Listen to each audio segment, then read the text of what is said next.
Hello, traders. Good morning. Welcome to the live webinar with Elite CurrenSea. My name is Chris Sworsick, and we're going to have our usual weekly update.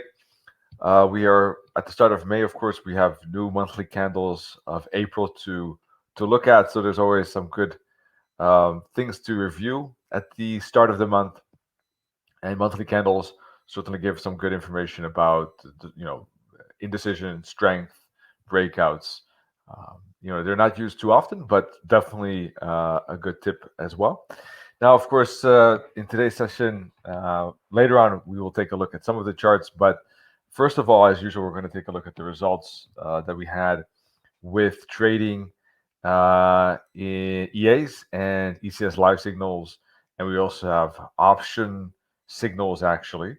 So we're going to review all of that in today's webinar. All right. So hello, crypto fan. That's 010. Good to see you. Let's close this.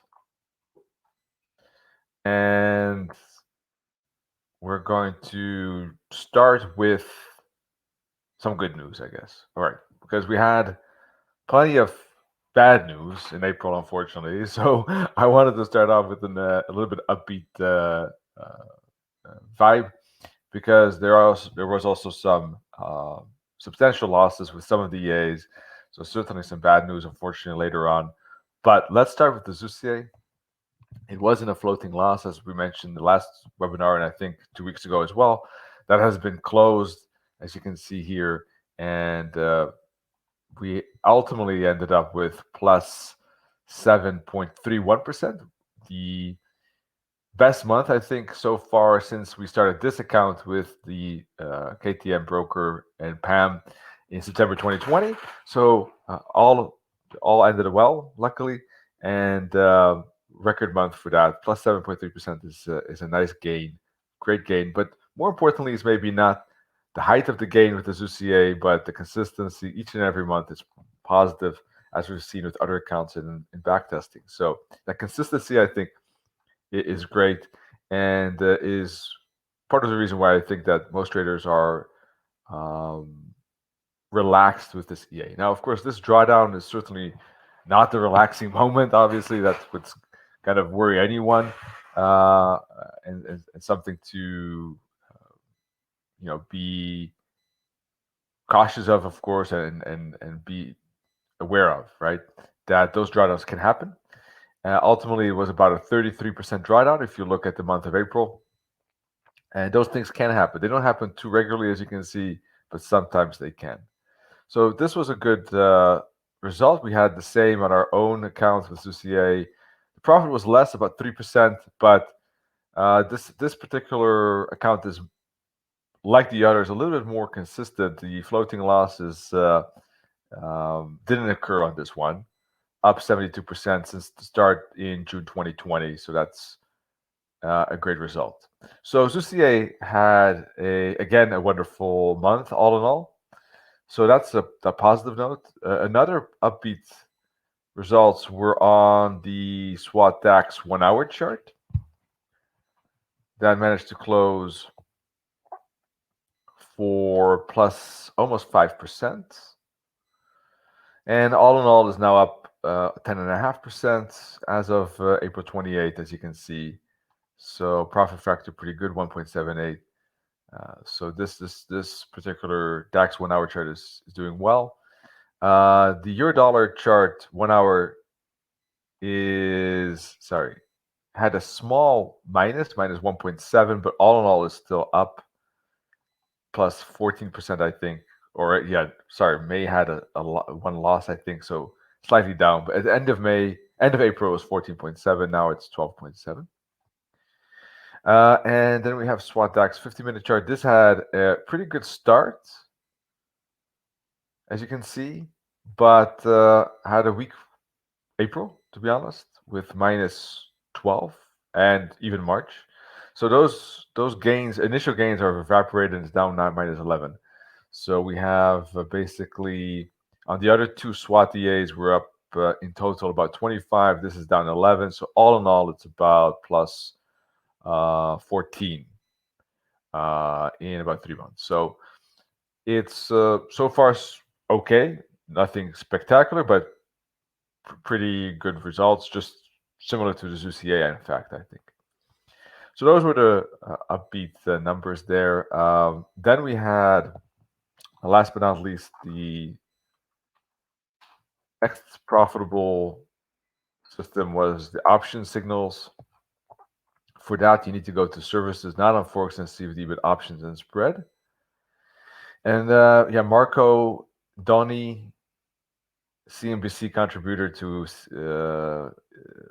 CNBC Italy, and a master's options trader, sends his signals in option swings. If you become a US option member, you have option swings for, I think, 1 week included. And they made, with their signals, more than 8%. So that was also good news. Options, of course, a different type of trading than Forex and CFD, obviously. Now the bad news, I guess. So yeah, we well, first of all, London Open Advanced was up the entire month, but ultimately closed in negative territory, which is a shame because it was doing pretty well, or I mean, finally seemed to have a decent month. Let me say it this way, and the results have been far from interesting, and is basically finally was showing some upside here, although minor, but was up about 5%. But that quickly got how do you say it? Disappeared at the end of April, unfortunately, with a few losses, and it ended up minus 1.1. Not bad.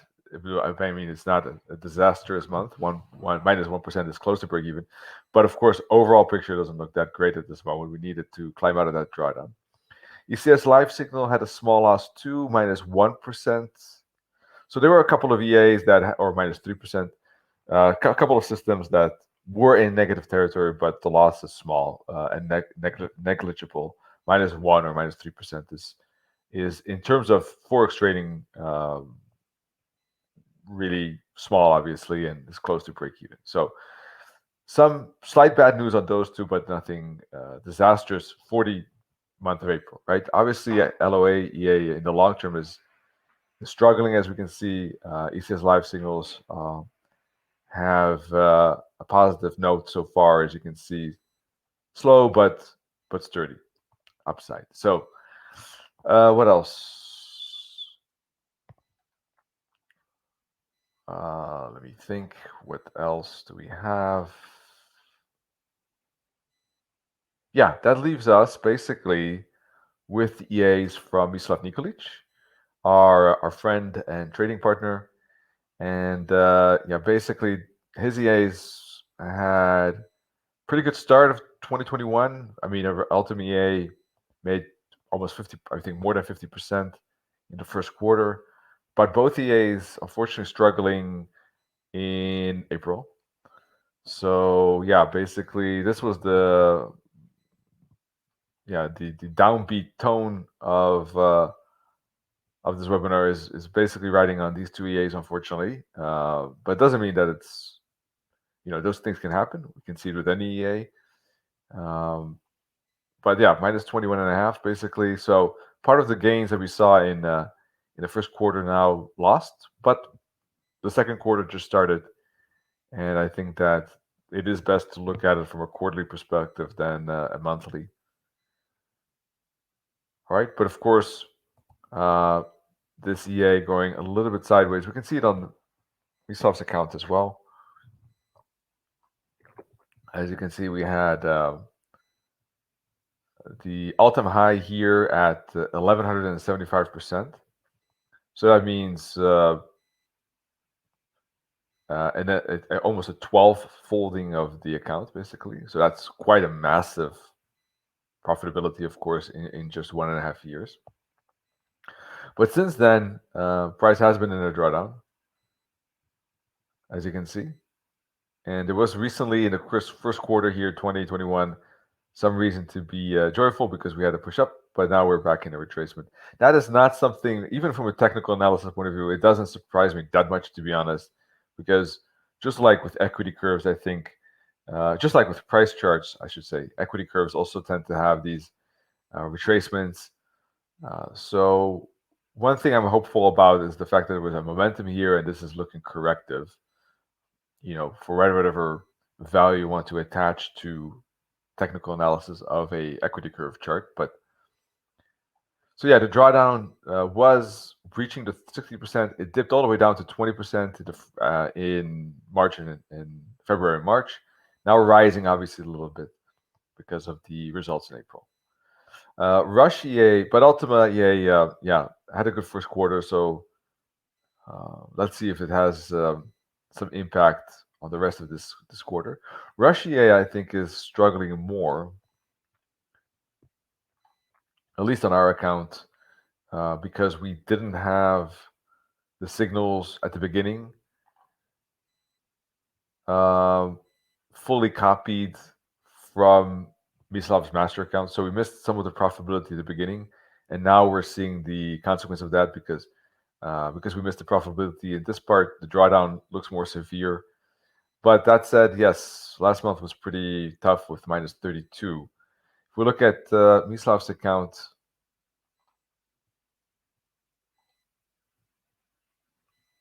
it is not as severe because of the fact that this profitability here was higher. We missed some of those trades, unfortunately.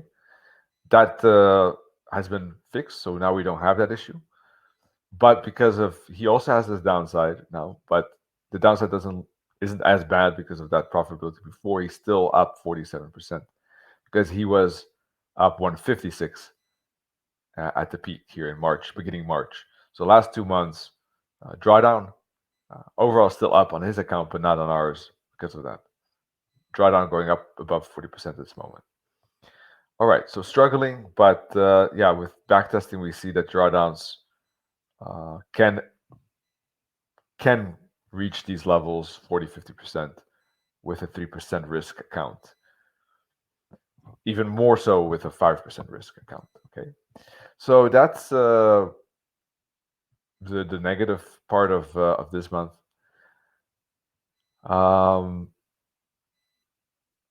Let's take a look at the charts.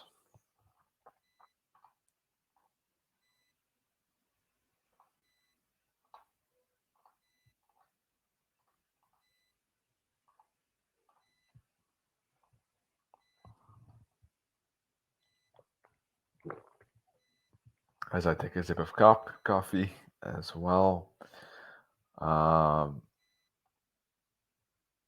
So yeah, today's euro-dollar analysis, I was indicating that this is looking like a wave one, a 5-wave completed actually here. Sorry, one here, 1, 2, 3, 4, a 5 with a 1, 2, 3, 4, 5, and 5, completing with probably wave A.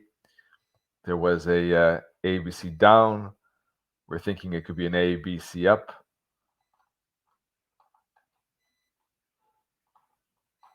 And therefore, with the 5 waves seemingly completed, it looks like wave A is completed, and we're looking at the wave A of B, C down.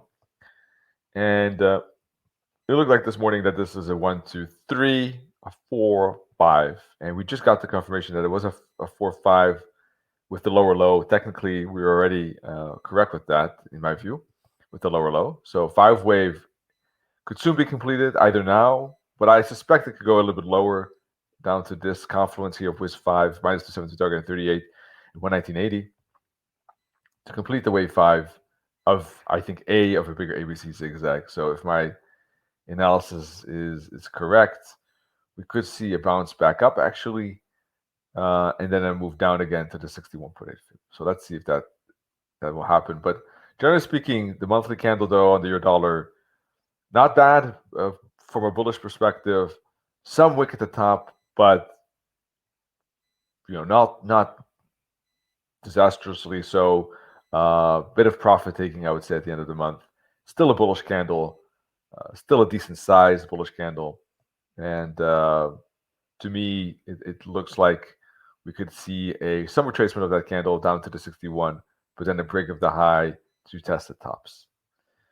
Pound USD, a lot of indecision on that candle there. Two inside candles with last month having a pretty big wick. But basically, I don't think that's that important. The doji, the fact that it's close to a doji, if not a doji, and two inside candles indicating a range. Gold had a bullish candle finally on the monthly perspective after three bearish candles in a row. Last 2 months ago was already kind of a smaller candle indicating indecision. We're seeing a turnaround with a higher high and a higher low on the from a candle perspective, at least. This is candle number 7. So I think we're going to see a bigger range. Even if it moves up, I don't think it's going to break this top. It probably bounce at the top for move down and make a bigger ABC correction just based on time patterns at the moment. Let's see. Then, of course, we have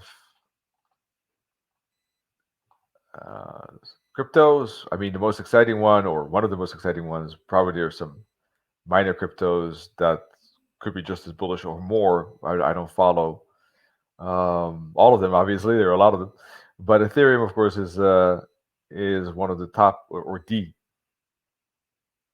top altcoin, and yeah, last month was very, very bullish. Look at that bullish candle. It is actually the biggest bullish candle, indicating that this is probably a wave 3 of 3, and the uptrend is far from over.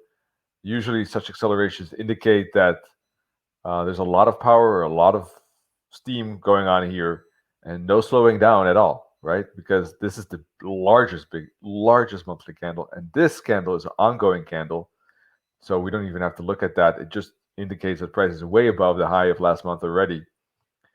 So a lot of bullishness here. Look at those angles of the moving averages, and this is just accelerating.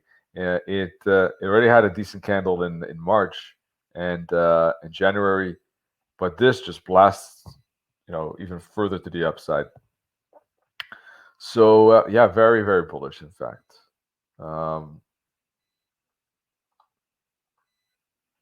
Let's put the fib from here to here.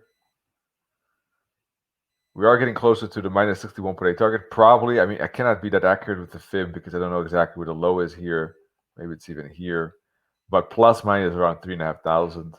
It looks like we might have tagged it just recently, actually, 3450.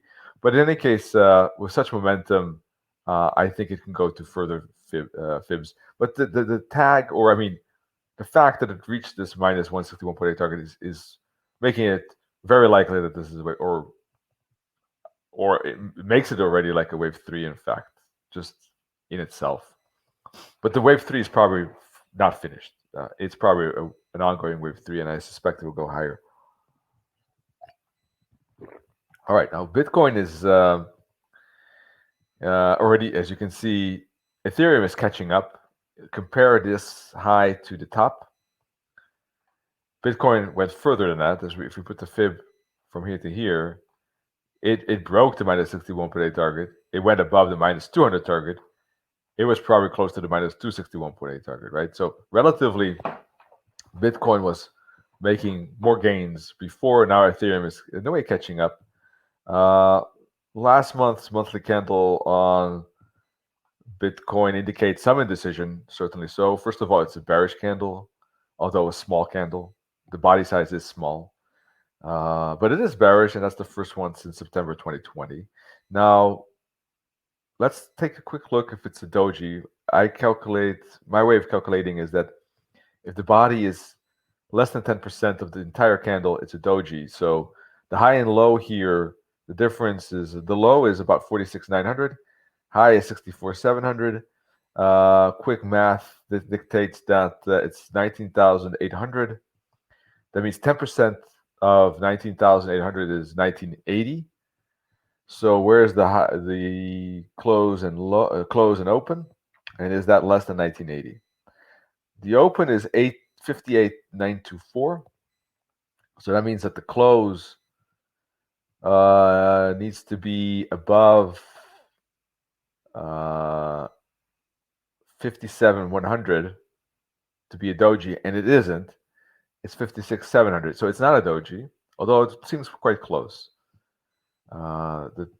basically the difference is about 2,200 on a candle of, as I just said, 19,800. So we're looking at about a 12% body of the entire candle. So it's not a doji, but it's not far off from that either. So quite indecisive with wicks on both sides. I think important also to say is that the wick at the bottom is much larger than the wick at the top.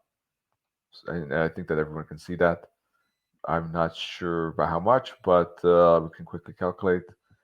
Here, the open and high difference is 5,800, and the difference between the close and the low is about 10,000. So it's almost twice as big, not there quite yet, 70% bigger.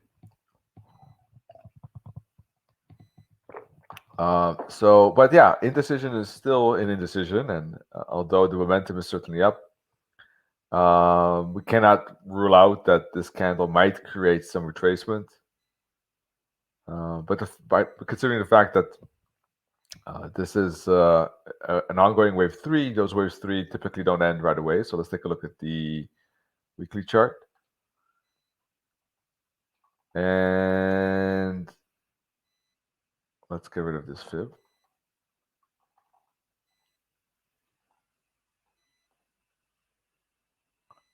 And let's put the fib from here to here. Oh, this is just very impulsive. So I don't think we can even use, or we can use this fib maybe. Also, you can see reaching the 4236 fib of the wave 1.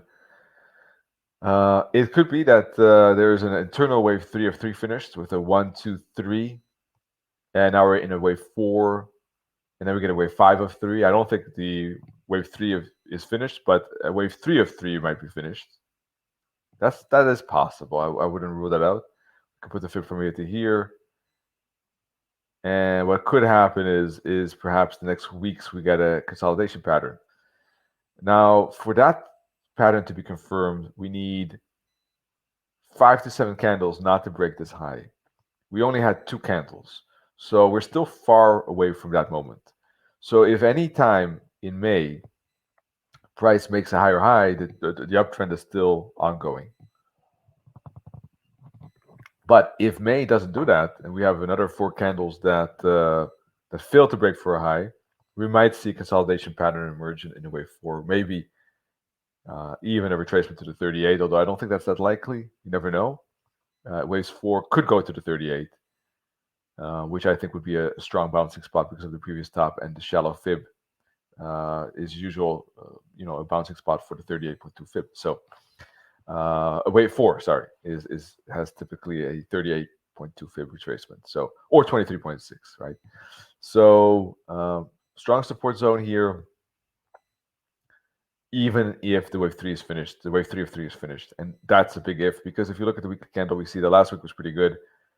Not an engulfing twin, but certainly closing the high, certainly a bullish candle. And I would say time is on the side of the bulls, at least for May. If it doesn't break in May, we'll have to reanalyze at the beginning of June. And there is a higher chance in that case that there's either a side retracement or perhaps even a 38.2 fib bounce. All right, but so far, really, 2 candles is not much. We had similar consolidations here, and even here, and 1 candle here. Mostly we had higher highs, to be honest. Of course, in this run-up because it's wave 3. But 2 candles is still quite short. You can see here, fractal here, fractal here, a fractal here, a fractal here, and a fractal here. All right. The stock market.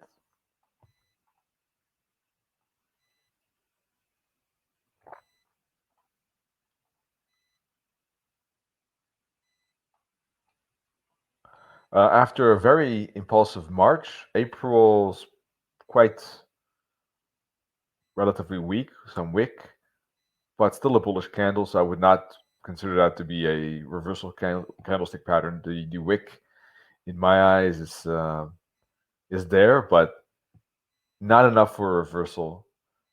More profit taking or some kind of pause. For a reversal signal, I would need it to be bearish. I would need the close to be below the candle before, the close of the candle before. And I think the candle is too small, personally.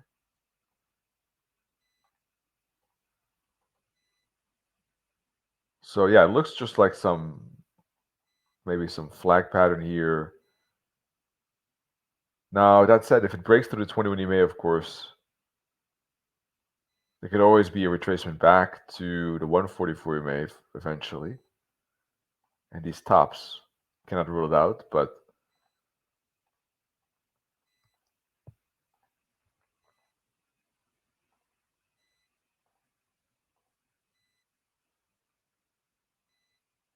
there's a lot of support below it. So even if there is a retracement, I think that there'll be a bounce at any of these support levels, to be honest.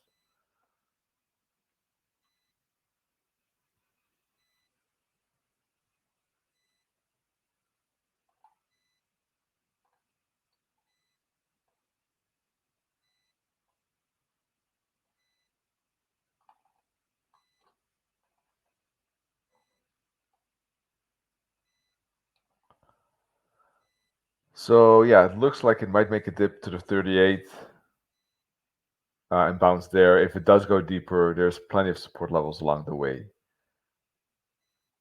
But the wick could indicate some retracement there indeed. Let's see. US Dow Jones does not have that bullish candle, although smaller, less pace. This looks like a bull flag and ready for a breakout, so no hesitation of the trend in this case. All right, I guess that is it. No questions, I think, at the moment. Do you have anything you want to take a look at?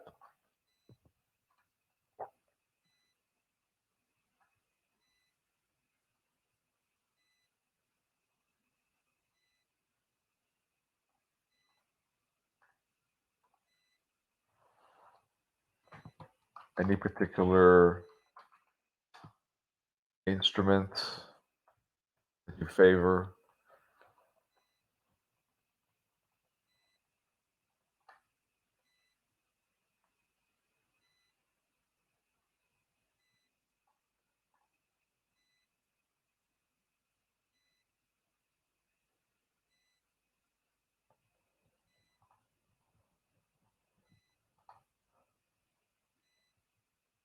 All right, no suggestions. So I guess we'll wrap it up then.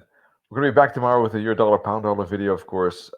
Check out our Elite CurrenSea website for a lot of goodies. Let's take a look here. Of course, yeah, if you want to know more about options, feel free to do that through this page from our expert Marco. If you're interested in Forex and CFDs, we have automated trading and manual trading. We also have ebooks and indicators and tools and strategies. Yeah, if you're curious about how I trade price swings and price patterns, feel free to join my SWAT course with plenty of videos, 70 videos, 24 hours, a lot of strategies, indicators, templates, PDFs included, everything from A to Z. If you're interested in more daily analysis, check the blog, education with articles that help traders become better analysts and traders, live webinars, of course, as well. All of that here. Wish you great trading and see you soon. Cheers.